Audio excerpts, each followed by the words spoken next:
እግዚአብሔር ይመስገን የምልበት ምክንያቴ ብዙ ነው። ካጣሁት ይልቅ ያገኘሁት ይበዛል። ዛሬ የሚባል ቀንም ተጨምሮልኛል። በህይወት አለሁ። ትናንትናዬ ለዛሬ መሰረት ሆኖኛል።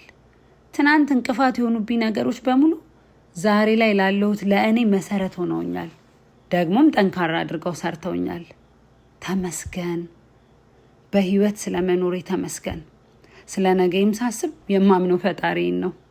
ትናንት ከባዱን ጊዜን ያሳለፈኝ እግዚአብሔር ነገም አብሮኝ እንደሚሆን አምነዋለሁ። ተመስገን።